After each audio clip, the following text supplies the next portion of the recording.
Hello friends, welcome to my channel Engineering Setu.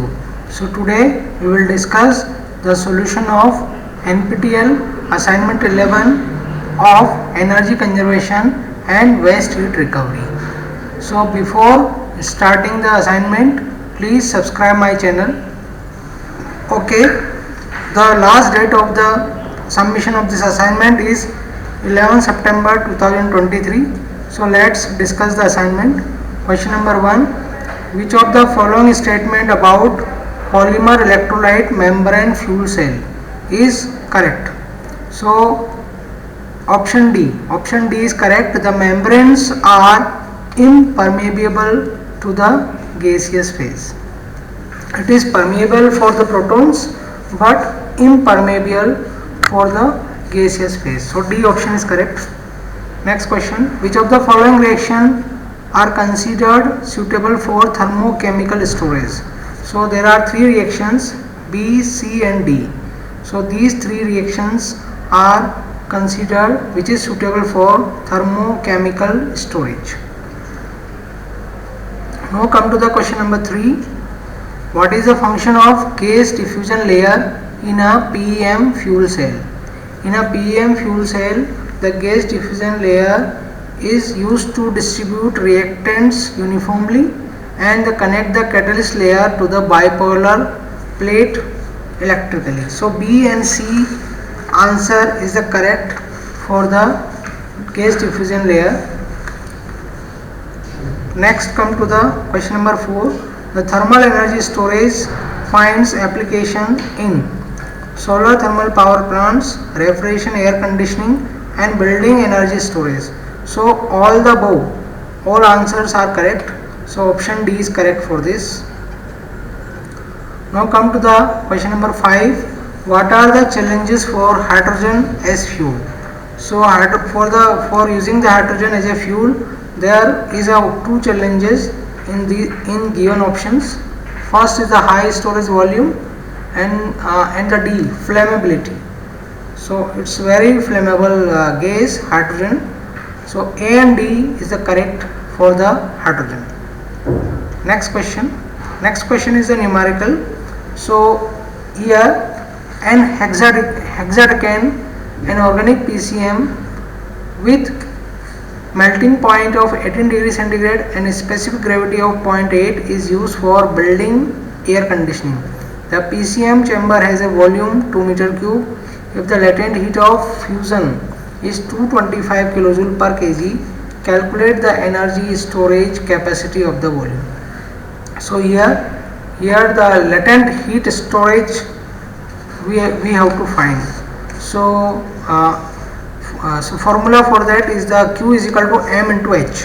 So M is the mass which is equal to the density into volume. So density is given, volume is given and the H, latent heat is given. So rho VH is a formula for this.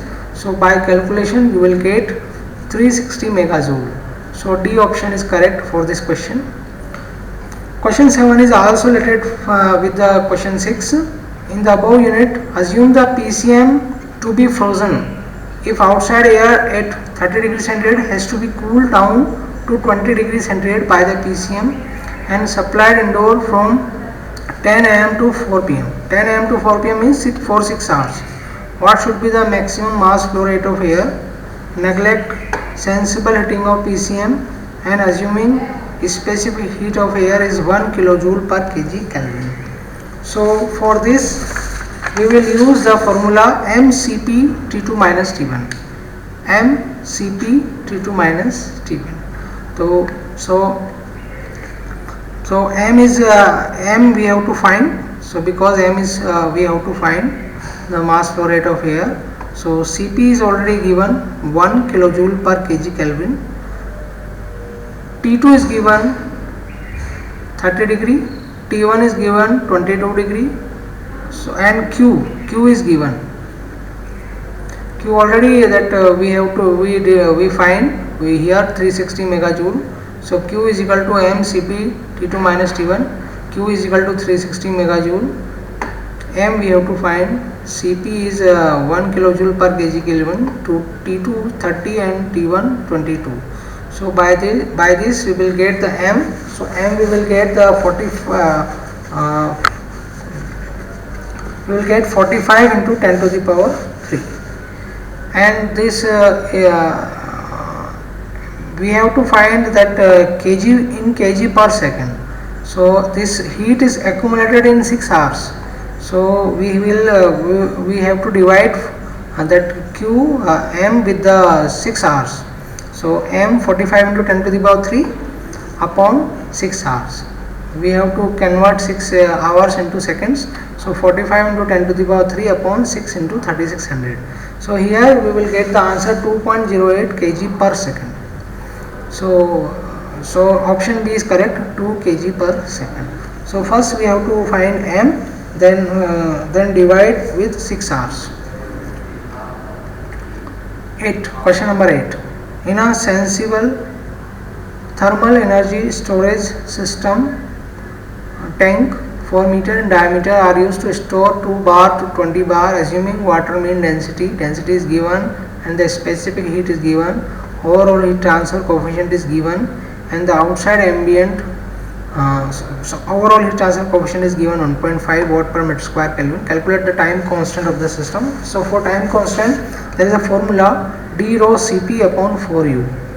d rho Cp upon 4u. d is 4 meter, rho is 900, Cp 4350 joule per kg Kelvin. Okay, 4 into u is 1.5. So by putting the values you will get the answer about 725 hours. So nearest is D, 700 hours. So question number 8, answer is D. Question number 9. In the above problem, if the saturation temperature 2 bar and 20 bar temperature is given, then ambient temperature is given, turnaround efficiency is 85%. C option is correct. Question number 10. In the above question, if the mass is given, calculate the total energy that can be stored. So total energy can be stored, E is equal to m H2 minus H1. M is the mass and H2 minus H1 is the enthalpies at 120 degrees centigrade and 212 degrees centigrade. So m 1.5 into 10 to the power 8, H2 900, H1 500. So by calculation you will get the answer 6 into 10 to the power 13 joule. So 6 into 10 to the power 4 gigajoule. So B answer is correct for this question. So thank you for the listening. Please subscribe my channel. Thank you all friends.